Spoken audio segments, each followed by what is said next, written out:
And welcome back, everybody, to another episode of Benched with Bubba, episode 743. Keeping our tradition unlike any other, going team by team for the 2025 fantasy baseball season. We head to the NL West to talk about a team that should be so much better than it is every year, but is not. It disappoints us tremendously, the San Francisco Giants. In order to help me preview the Giants is a brother from another mother. He's the creator of fantasy, or only co-creators of fantasy benefits, friends of fantasy benefits. TGFBI is his one of his. I don't want to clarify which one is his baby, but TGFBI is one of them, and it's been one of the best things out there. I've got to know him through Barf. He's over at Fangraphs. Obviously, you'll hear his voice on the Sleeper and the Bus. He's pretty much everywhere and anywhere you want to find fantasy baseball, and he's on the Twitter at Justin Mason FWFB. Justin, how we doing, my friend? I feel like I'm no longer the guy who's everywhere. It's you. You're everywhere now. I'm trying. I'm trying to keep up with you. You were that guy for sure a long time ago. I definitely was. It has been the last couple years. It's kind of like, okay, I think I can kind of put it in cruise control a little bit, just because things like TGFBI like take so much time. Like, you know what I'm doing today for TGFBI? I am calling and texting people to get them registered for the leagues through NFBC, so that way we can run KDS, because TGFBI starts next week. Oh man, can't wait. Yeah, and I saw your email about there's like 50 teams that still needed to sign up, and I laughed because Ryan and I this year, like in our first year last year, we had 4 listener leagues. This year we had 10 listener leagues, so we had 148 people to sign up besides me and Ryan, and we were pulling teeth to get like the final 5 to sign up. Like, so I have a small sample of knowing what you're going through right now, and it's just like because then you got to find replacements and all this other fun stuff. And yeah, I got you. I feel you. So yeah, I appreciate the work you're doing, by the way. It's a labor of love, man. Like I really do love TGFBI. It's probably the thing that I'm most proud of in the industry. It's just if you had told me when I started it back in 2017 or 2018, I honestly can't even remember now, that it would be, 350 to 400 people every year, I would have thought you were crazy. I was really trying to get 45 people to join the first year, and it's been an amazing, just how the industry as a whole is kind of gathered around it and really propped it up. So as much as I put a lot of work into it, it wouldn't be where it is without people like you who come and play every year and take it seriously, which I love. Yeah, I love it because it's. I remember when it first started, and I tell the story all way back when I woke up to a DM from you like, "Do you want to come to Barf?" I'm like, "Yes." I was when Laura Michaels was still with us. I got to drive with him for a couple. So it's a long time ago now. That was weird. Somebody actually on Saturday, Andy Splinter was there, and he goes, "When did you start?" And I looked at Kang, and I'm like, I couldn't remember the year anymore. Yeah. I was like, that's a good feeling. But to your TGFBI thing, yeah, it's great because I remember when I started, that's how I met Jeff Erickson for the first time, drafting a league with him. Little things like that I still remember, and it's grown so much. So yeah, I think it's phenomenal. And not to mention the part that doesn't get talked about enough is the money for charity that gets raised every year through TGFBI, which is the most important part, I think, in the whole shebang.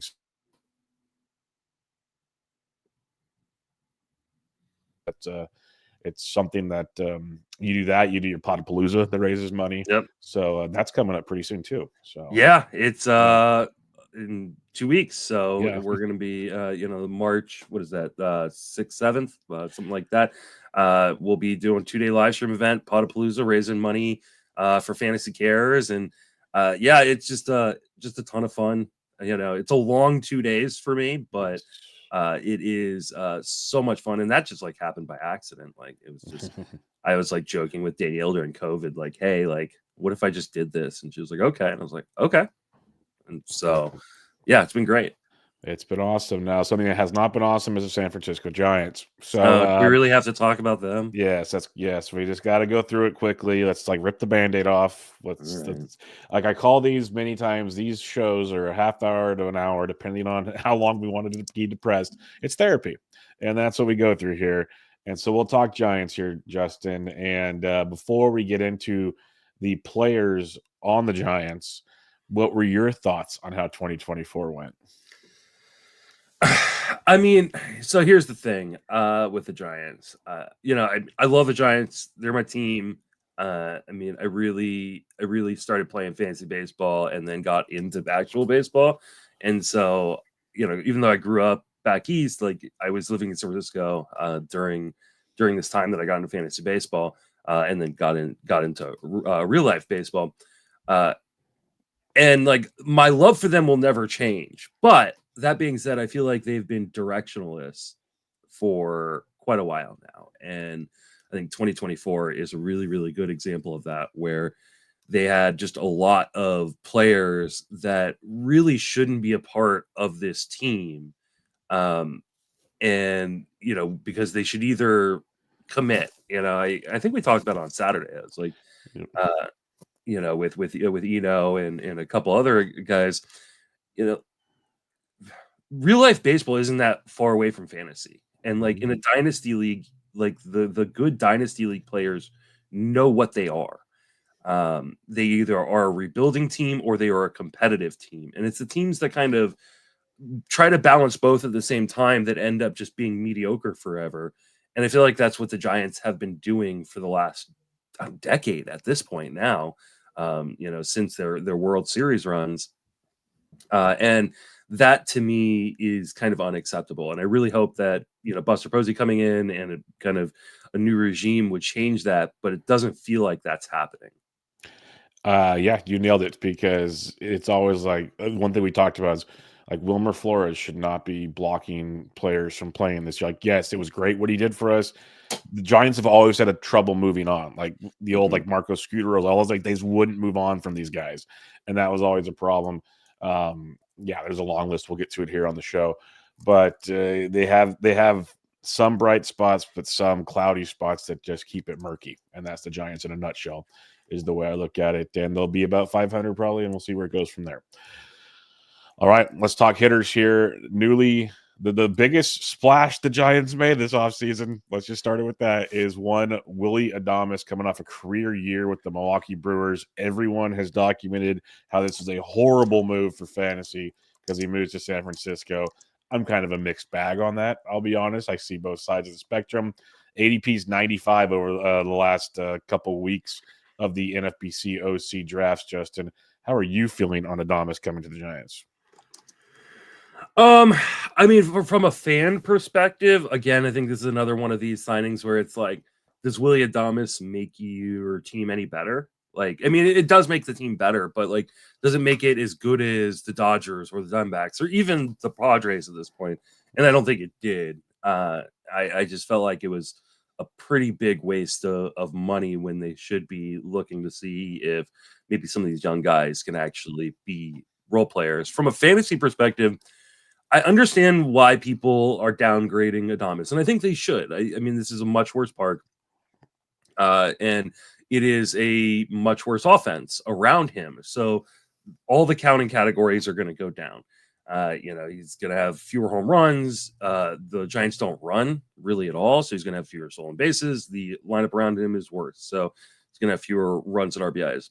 That being said, I feel like Adames kind of is a demarcation point at the shortstop position from like the guys you want to have to the guys you probably don't want to have. Bingo.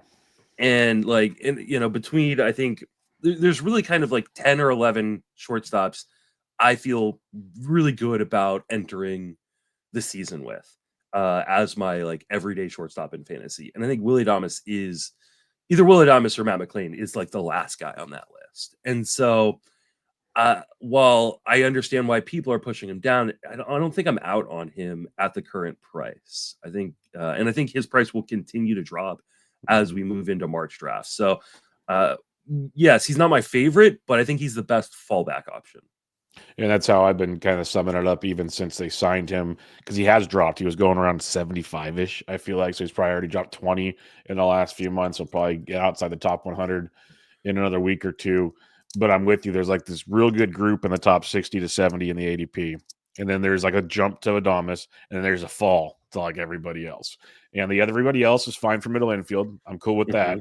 But my starting shortstop, I'm with like Adames will still be serviceable, barring health.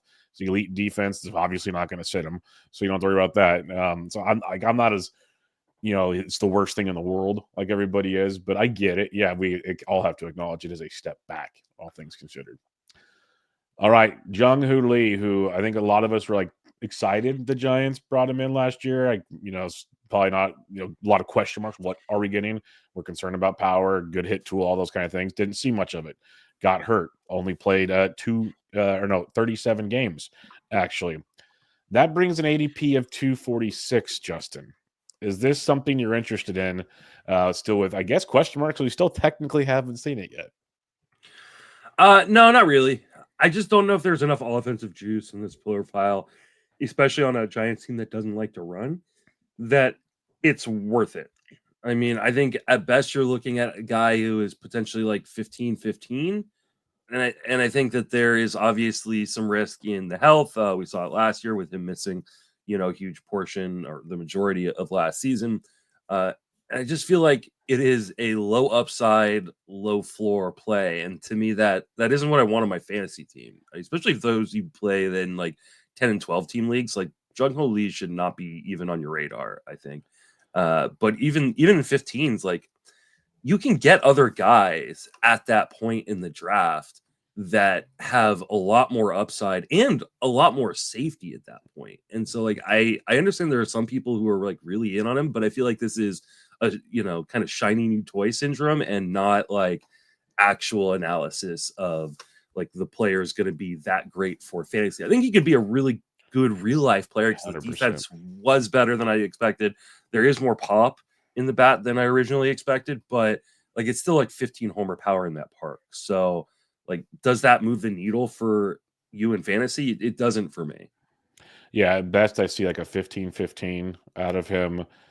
Probably hits for a good average, but the counting stats aren't going to be great. It's weird that Giants, I thought he'd be just locked in the leadoff, and they're talking hitting him third this year. So that kind of makes me wonder what's going on there. But I'm with you. I think he's better real life than I'd even take a gamble on like a Jesus Sanchez for the upside at that point over a Jung Hoo Lee. So I'm with you. I have 0 shares so far. I hope he's good for the Giants' sake, but for fantasy, I'll be glad to miss out if he is. Let's put it that way. I mean, going around later is TJ Friedel, Garrett Mitchell, Lars Nootbaar, JJ Bleday. Like, I'll take all of those. I have so many shares of Garrett Mitchell right now. Like, I'm all over that kind of. And I mean, he needs to stay healthy too. But like, if Garrett Mitchell stays healthy, there's massive upside. Yes, we're talking 2020 type guy. Yeah, like, and I just don't see that same upside in Lee. Yep, 100% with you. Now, a guy that I'm very optimistic on, some may say overly optimistic, you can totally shoot me down if you feel this way, is Elliot Ramos. Obviously dealing with an oblique injury at the moment. Everyone's saying it's extremely minor, nothing to worry about again. It's spring. Who knows what's true? He's coming off a great rookie season with 22 homers at 269. ADP's 214. Where are you sitting on Elliot Ramos this year? So Elliot Ramos and I have like a long history of like me hating him. So I think he's overrated. And I mean, I think for the most part, I've been right up until about the second half last year. He made some real gains in the in zone contact rate and making better swing decisions. I'm actually more in on Elliot Ramos than I think I've ever have been. And I think they're going to give him every opportunity to be the everyday player out there. So like, I think this is a really good buying opportunity because he can accumulate. He's going to hit 5th in this lineup, and there is a good amount of power in this bat. If I'm definitely watching him during spring and seeing like, hey, is he striking out too much? Because I think that is going to be a big sign of like whether or not the gains that we saw him make in the second half in terms of the end zone contact rate are actually something that can carry over into a full season in 2025. But I'm cautiously optimistic, and I feel like the price is a pretty decent one to take a gamble on. Yeah, like a full season of Elliott, I believe we're seeing more 25, maybe even he gets real hot and gets to 30 up. I'll be, cautious with the 25, but it's 260. Run production's good. Get you 10 plus steals. Like I could see a lot of really good out of him. And one thing I loved watching him as the season went on last year, he became like you mentioned the end zone contact. He also became really disciplined. He was taking walks like crazy. For like a young player, he looked very comfortable at the plate by the end of the season. Like you said, hopefully that carries over because that could be something the Giants need in a big, big way. Matt Chapman, 4 career stolen bases was his career high. entering last year. Stole 15 on a team that Tyro Estrada could not steal on, which is impressive. Matt Chapman at 247. That's, pretty in the wheelhouse. Powers there. We know who Matt Chapman is when it comes to quality of contact, Justin. We've never seen Matt Chapman run, and that's got his ADP up to 130 because I think people are buying into him running again. Where do you sit on this one? I mean, I think this is a massive fluke. Like, I really do. Like, the Giants were not a team that stole bases in 2025 or 2024. And somehow Matt Chapman, I want to say I did the math on it during our third base preview, which happened this last week, but I can't remember off the top of my head. But I want to say, like, he stole 26% of the Giants' bases. That's horrible. Like, isn't that insane? Like, that is so bad. From a guy who really isn't like a runner. But again, this like kind of begs or confirms the point that Paul and I make all the time on the podcast, and I know a lot of other people do, that stolen bases are as much a team stat as they are an individual stat. Like, you saw Jesse Winker in 2024 like steal 14 bases, and he had stolen 4 his entire career when he was the Nationals, and then he leaves the Nationals, stops running completely, right? A lot of these guys can steal bases, but just don't because the team tells them not to. So I have a really hard time believing that a team like the Giants, who were, I believe, the 29th, had the 29th most stolen bases, so second to last behind the Twins, are going to go Matt Chapman get back to double-digit stolen bases. I think I projected him for like 6. Which gives him some back, but personally, I can't imagine there's going to be a world in which he steals 14 bases again. I just think that's insane. Yeah, and that's why I can't draft him at 130. Like, that's why he's getting pushed up. I love the skill set. He was always fun when he was getting drafted next to Eugenio Suarez, like 70 picks later, where Eugenio's still hanging out down there somewhere. Same skill sets. Like, it's a little frustrating there. So it'd be awesome if he ran. Not counting on it one bit. No, not at all. Tyler Fitzgerald, and this is coming to your running situation. When he first blew up last year, all the power, but he wasn't running, and I'm like, he's a runner, not a power hitter, and he's not running with the Giants. Then he started running towards the end. Fitzgerald finished with 15 homers, 17 steals, 280, lots of strikeouts. Obviously, regression monster should be coming for Fitzgerald, but to what extent is the question, Justin? ADP's 266, and he's going to transition to second base, it looks like, this season. I think the regression monster is going to be massive. I implore you, if you are in any fantasy league, do not draft Tyler Fitzgerald. He is not a good hitter. He had an insane 3-week stretch in which he just really was otherworldly, but we've seen this from other guys before in the past. And if you are a Major League Baseball player, you have a lot of talent. I don't care if you are the worst Major League Baseball player in all of baseball. You have an amazing amount of talent, way more than the average person. And this was on display, right? Like, Tyler Fitzgerald is a Major League Baseball player, and he just got hot. There is nothing in the profile that tells me that this is going to work out. I don't think he has this much power. I don't think he is a very good in zone hitter at all. I think he is going to end up being a massive bust, and that's even factoring the fact that EDP isn't very high. So like I was joking because I was on. I had to cover the Wharf League draft for Henry Wilson. And I made the joke, and I will continue to make it. I wouldn't even draft Tyler Fitzgerald on someone else's team, much less my own. Well, that's a man of his word. He'll stick to his guns. Yeah. I see a world where, man, maybe he made changes, but he didn't really make changes. So it's so frustrating. Like, the power speed, I believe in. It's just, can he make enough contact to make the power speed a thing? And that's the big conundrum. The dude's almost 28, having his coming out party. Again, prove me wrong. I'd be ecstatic.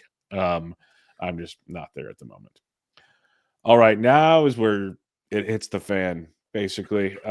This is where Platoon City takes place, and some young players that should get regular run are going to be held back for a while, and it gets very frustrating. So we're going to kind of pick this apart. I have some names here. We can throw other names out, obviously, But Lamont Wade Jr. is getting discussed quite a bit as first base / DH, maybe outfield role. Who knows?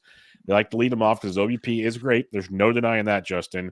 But the overall skill set's pretty vanilla, it feels like, and is a good role player, I'd say. But I don't know, starter. That's me. Where do you sit on Lamont Wade Jr., who's obviously not drafted in Fab Leagues right now? I think I took him in the last round, or either last round or second last round of Barf. He's going to lead off. Yep. Like, yeah, if you need a cheap source of runs that has a little bit of pop and, can hit for a halfway decent average, like, yeah, fine. Like, I think this is 15-team fodder, especially if you're behind in runs. But anytime a guy is leading off, I'm going to take a gamble on him because runs is one of the most forgotten stat categories in fantasy, I think. And it's also the most difficult to get late in the draft because you just don't have leadoff hitters, after pick 300.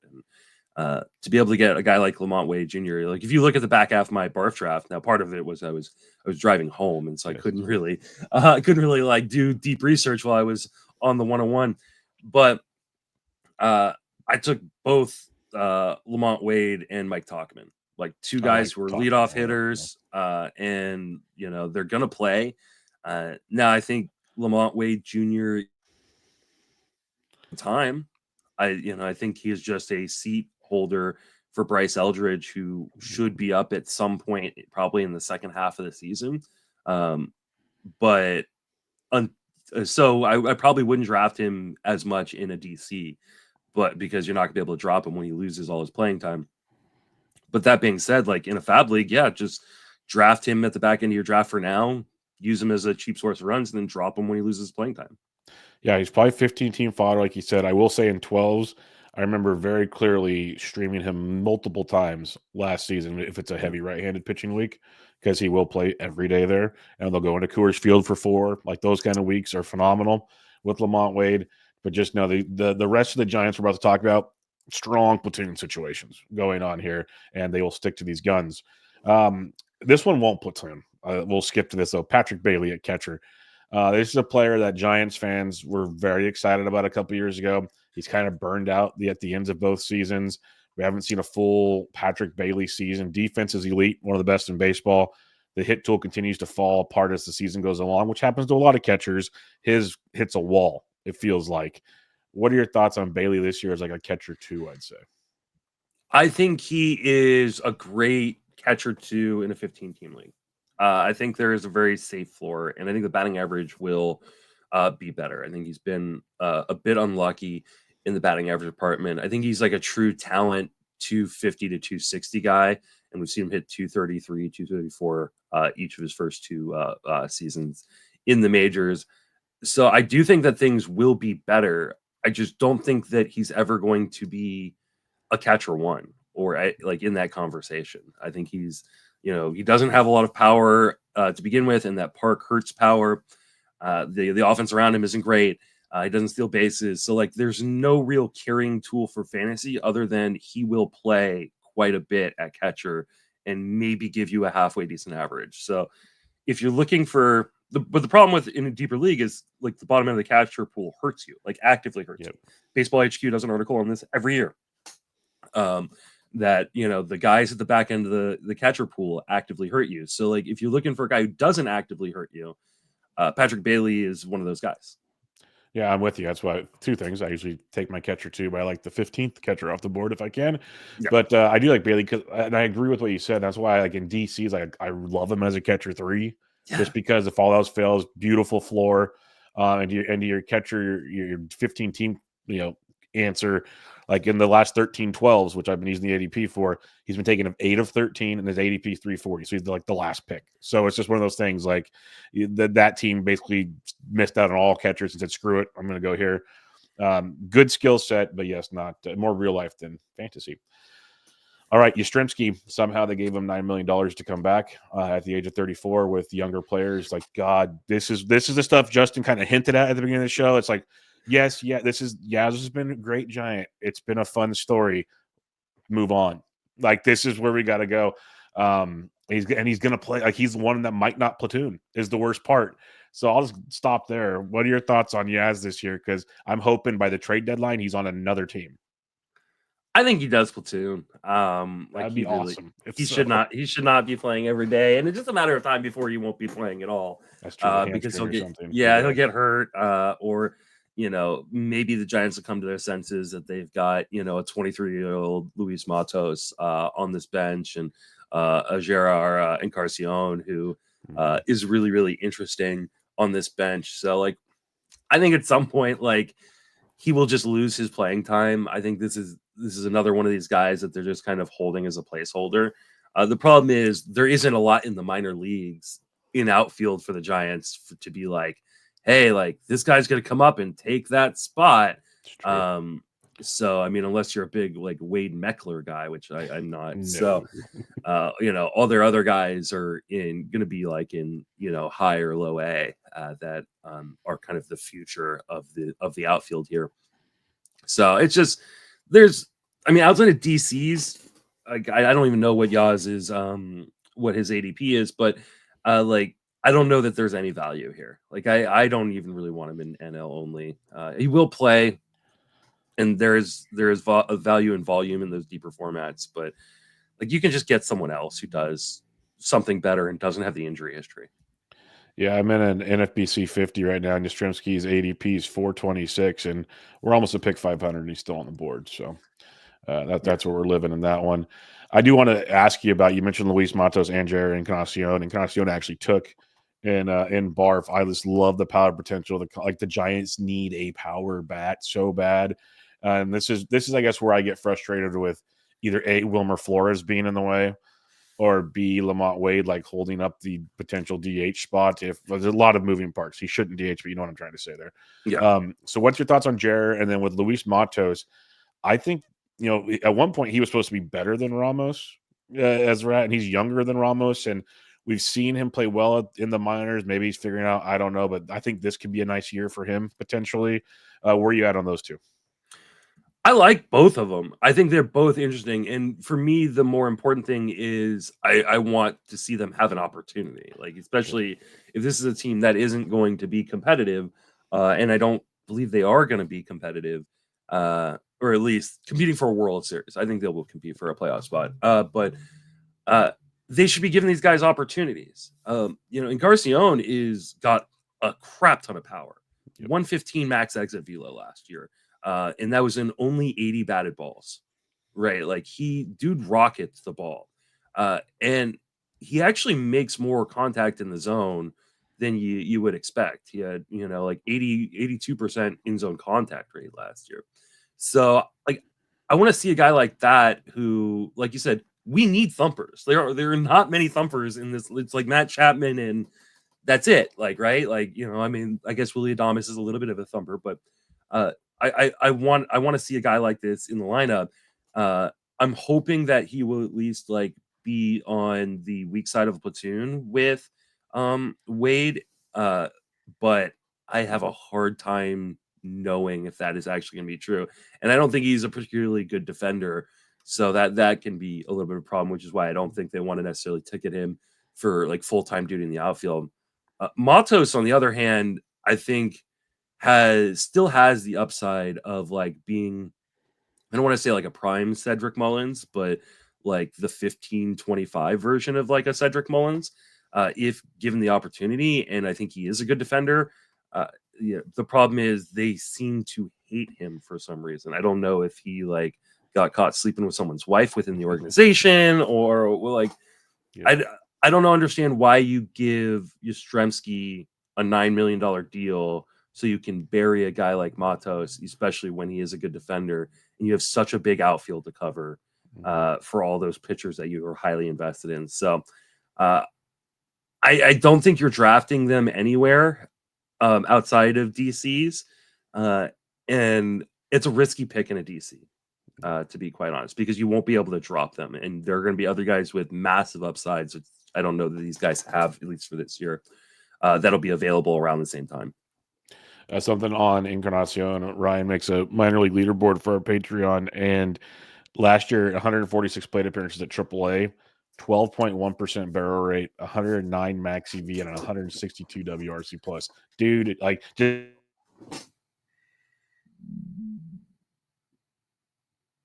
All right, let's head to the mound here. The pitching staff, the ace of the Giants, who he's great if he pitches bulk innings. Other than that, strikeouts are a problem. Ratios should be good. We know who Logan Webb is.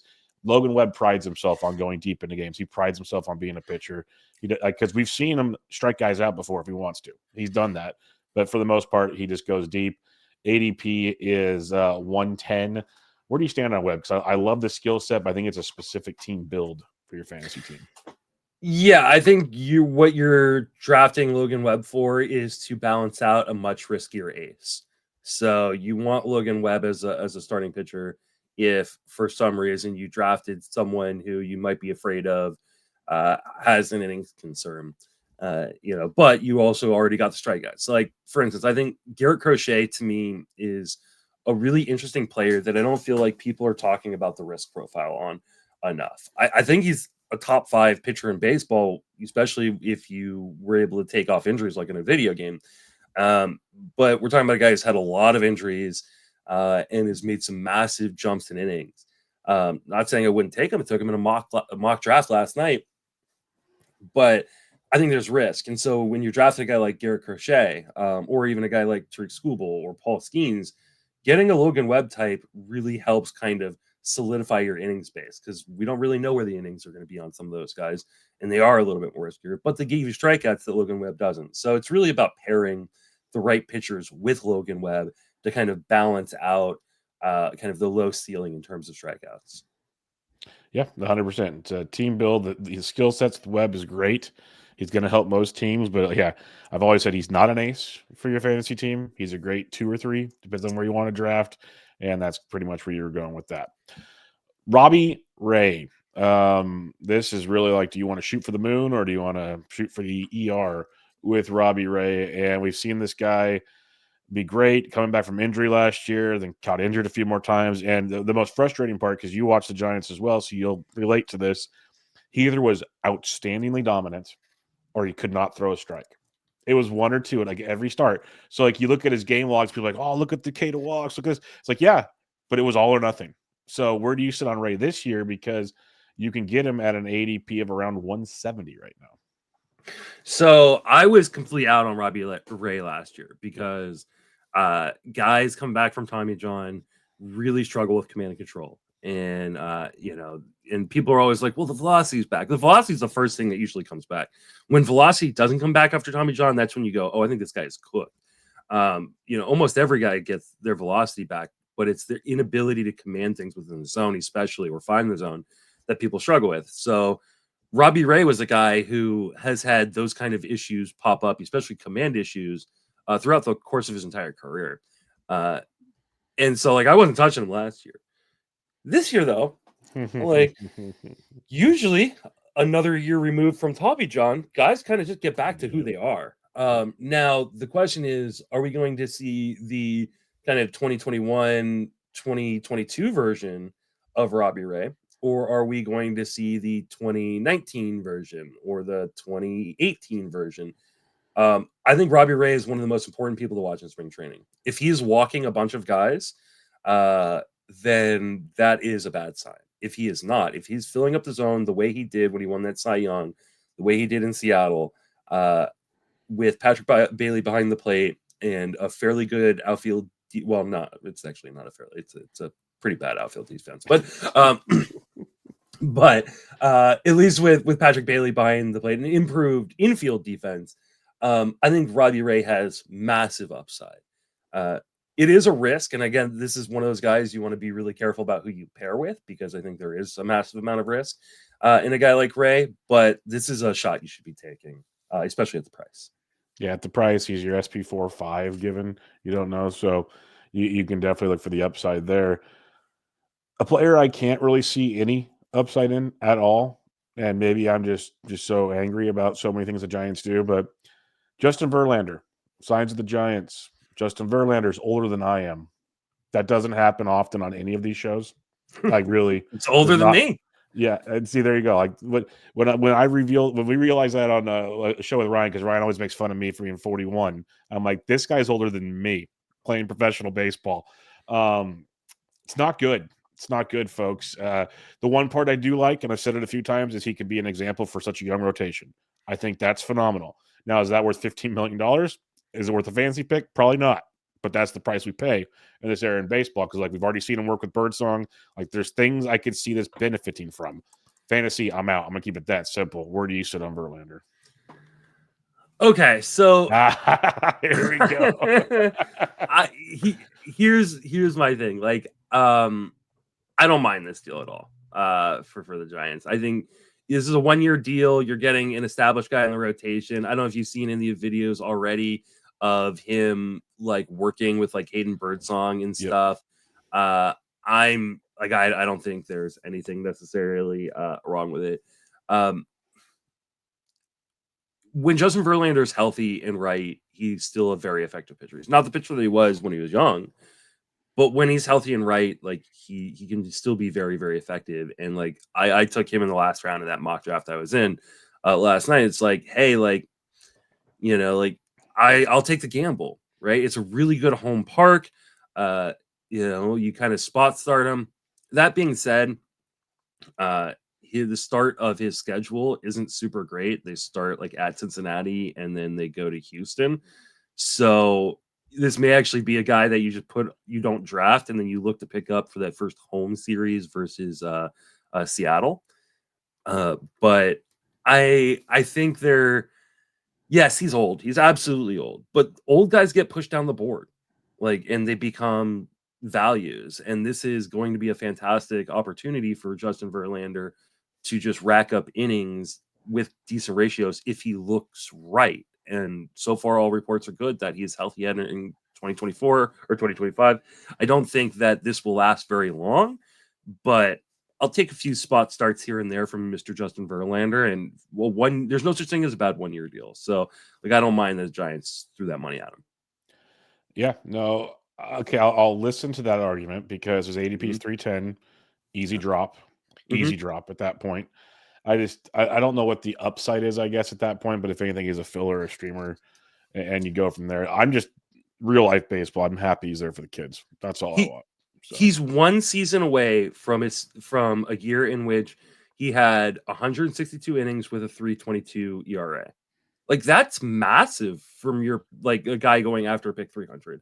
And I bet you like with like main event drafts and stuff come around, like he will be going. No, I think he'll go way lower. Like really? Because people take their shots. People don't want to draft those guys late. That's like fair. They're going to be going drafting like, you know, like the upstart dude who doesn't even have it. Like, they'll draft David Festa. I like David Festa. I'm not saying, but David Festa probably doesn't have a job. Like, you know, like they'll draft Zebby Matthews, like, who again doesn't have a job, right? You'll be able to get Justin Verlander at like pick 400, and like, who cares if it doesn't work out? Yeah, easy drop. I'm really curious your thoughts here on Jordan Hicks because I loved him last year and I kept saying the caveat he's going to wear down and go to the bullpen. And I dropped him. I talked about how much I dropped him once I saw the first sign of like wear and tear, but up till then was outstanding.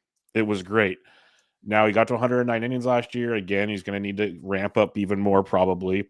He had a little bit of injury concerns. That's fair. He said he's put on more weight to help with stamina. We hear a lot of guys do that. So we'll see. I put on more weight. He doesn't help with stamina. But what's your thoughts on Jordan Hicks? Because right now he's only getting drafted in 12s. And I the skill set is there. It's just, I guess, putting it together for a longer duration of the season. I don't think Jordan Hicks is a starter. And like, I understand, like, hey, they signed him to this 4-year, I think it was like $44 million deal. It's like $11 million a year. And it's like, we're going to try him as a starter. We're going to try to make it work. But if it doesn't work, like, it's still not a bad price for a really good reliever. And I get why he wants to be a starter because long term, it is a lot more money for him, right? Like, his next contract will be drastically different if he can prove he can go 150 innings regularly in a season, as opposed to being a guy who can only throw 90 innings in a season. That being said, I don't think he's a starter. I think his effectiveness and his stuff really wears down over the course of an outing and over the course of the season. I think we saw it last year with one of his worst strikeout rates in his career.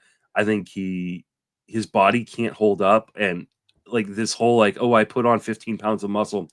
There are plenty of times, and actually I would like to say the majority of times where we hear these guys who are putting on muscle, it's a bad thing sometimes, a lot of times. Like it is changing the shape of your body when you are a pitcher can really mess with your mechanics. And we saw this with Luke Weaver. Remember when Luke Weaver was with the Cardinals and like he had this, pretty good start, and then he came back the next season. He's like, I put on 25 pounds of muscle in the offseason. I'm big, I'm ready to go. I'm gonna go 180. And he was like, it ruined his career. And so like I don't always love when a guy comes in and goes, like, oh, I put on a bunch of muscle. Especially as a pitcher. Like I just think it can mess up your timing, mess up your mechanics. So I'm interested to watch him pitch, but I have zero faith that he is going to be an effective starter for 140 innings. I think his future is going to be a multi-inning reliever where he can really dial it up at the back end of a pen. And someone should really just be like, hey, listen, be elite at what you can do. To stop trying to be mediocre at what you can't do. Yeah, I like that. That's why I really wanted your opinion there, because I like his skills. I just don't see where this goes. I haven't been drafting him. I want to at times in DCs, but I'm not because of questions. In DC, it could work though, if he does get the middle inning relieving roles, all things considered. But I'm not there yet. I was frustrated when they signed him to begin with. But again, just add him to the list. Well, it's a fine contract. Well, the price is fine, but yeah, when they needed starters, but like 11 mil a year, like Kittredge is getting that money, so there's your sign. Like this is where he should be going, all things considered. All right, now we get to the quote unquote young guns in the rotation. Right now, Kyle Harrison and Hayden Birdsong are battling out for the 5th spot in the rotation, according to Bob Melvin. Again, if they moved Hicks to the bullpen, that make things easier. When you have these two arms, Birdsong's ADP is 350, Harrison's is 344, going right next to each other. I want to get your thoughts here before I let mine be known. So I got an argument with Nick Pollock last night because he joined me during my live stream during that mock, and he was like, "Oh, you should be drafting Birdsong, over a guy like Justin Verlander, right? Like, oh, draft the upside, draft the young guy." I'm like, I don't think he's in the rotation. Like, if you want to take the gamble and just drop him when he doesn't make the rotation, but I don't think Birdsong's in this rotation. I think he should be. I think Hicks should be in the bullpen, and I don't think Kyle Harrison is a starter. I think Kyle Harrison is going to be a really good left-handed reliever, but I don't think that's how it's going to play out for the start of the season. So I don't want to draft either of those guys. I think Harrison, again, he's one of those guys like we saw at Arizona Fall League a few years ago. And everybody was like, whoa, look at this guy. Look, he's so electric. He was throwing like 2 inning stretches where he could really dial it up and kind of focus on what he was doing in those small stretches. I think he would be a really dynamite reliever, but I don't think he has enough consistency, and I don't think he can maintain his velocity from start to start deep into games.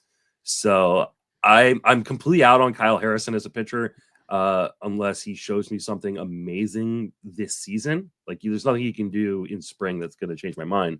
But Birdsong is one of those guys that I think will be up in that rotation very quickly, whether it's because someone gets hurt or they just finally decide that Hicks needs to be in the bullpen, or they go, okay, Kyle Harrison isn't a starter or needs to go back to the minors. So Birdsong's a guy that I think has a lot of upside in this rotation, especially if he can kind of hone that control that I would take a gamble on in a DC.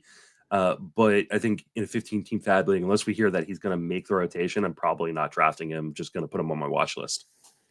Yeah, we're pretty much on the same page. Like, I think Harrison wins the job just because of what we've seen so far. I'm with you on. I think Harrison's got some skills. There's injury concerns and there's inconsistencies that have not shown fixable yet with him, if that's the right word. And he could. He's still super young.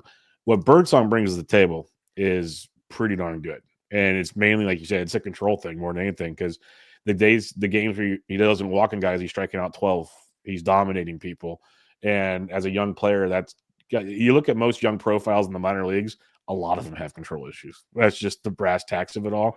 So if he can improve that, that's again why we go back to there's where I love the Verlander signing, because they're almost the same build. Look at the way they throw. Yeah. Like he can teach them a lot of things there.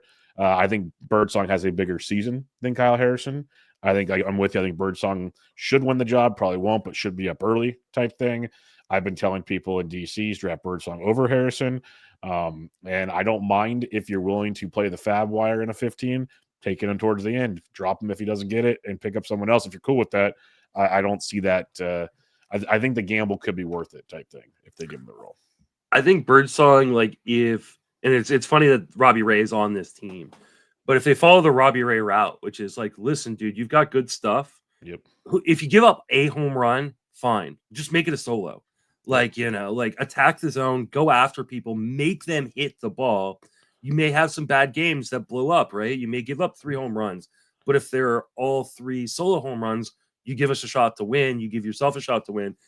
I think that is the future for Birdsong. If he can kind of fill up that zone, and not be afraid to, like, it's okay to like walk a guy intentionally, but like if you're just nibbling around and you're walking, 4 or 5 guys per 9, that's not going to end well.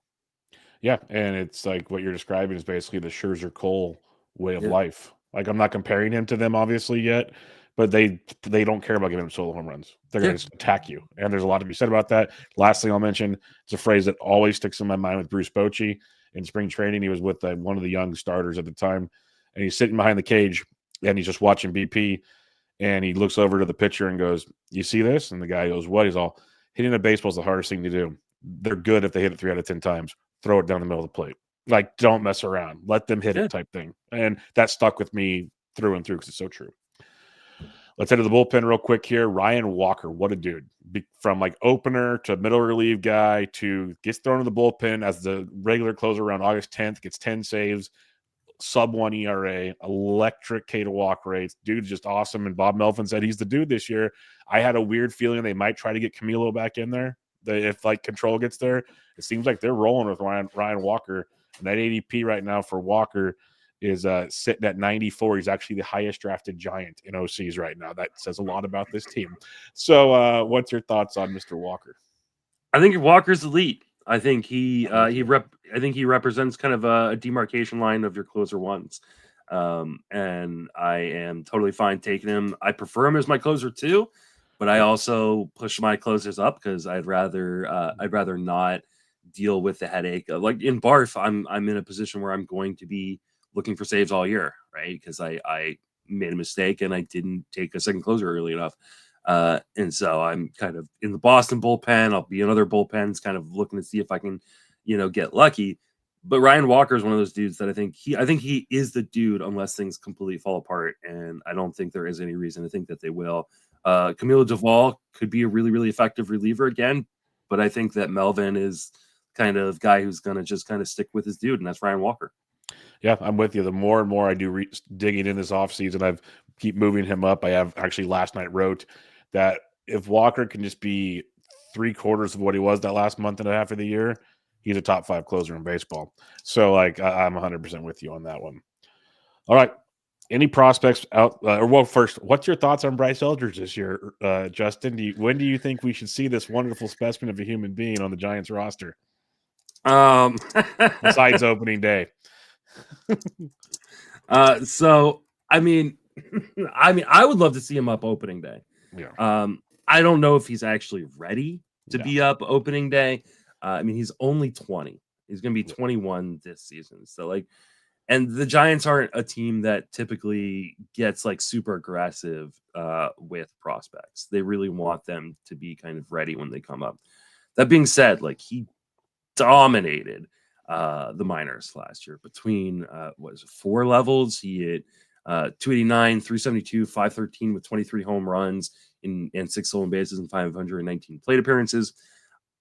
That being said, like he only has a combined 75 plate appearances between AA and AAA.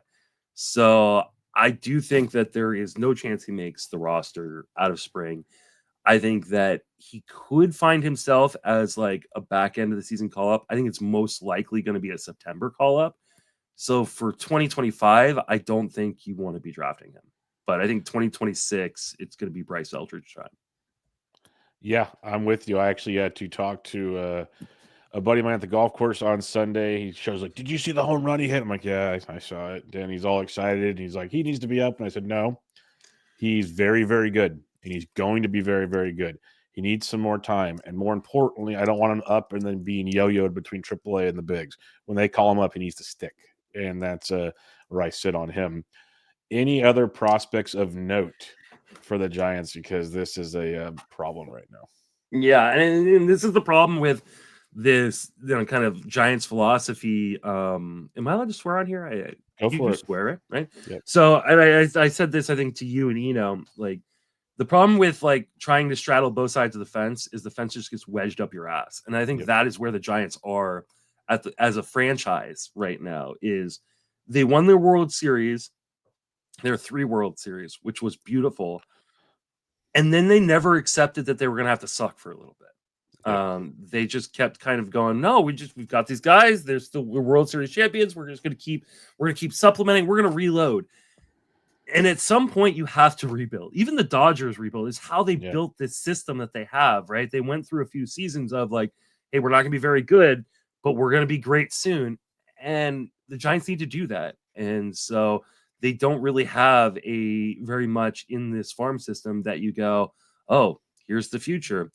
And that's a problem. And it's going to continue to be kind of mediocre for the next few seasons, or even longer, until the Giants finally go, hey, we need to kind of rebuild and, trade away any sort of asset that is tradable in order to bring back young guys and draft better and recruit out of, Latin America better.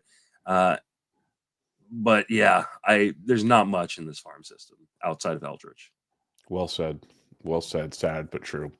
Last question I have for you, my friend. What's your expectations for 2025? I expect them to battle for third place in the division with the Padres. Yeah, see, this is the worst part is the Padres are crying poor and trying to get rid of people. We're just like, hey, we're good. And we're going to be like equivalent, which is pathetic.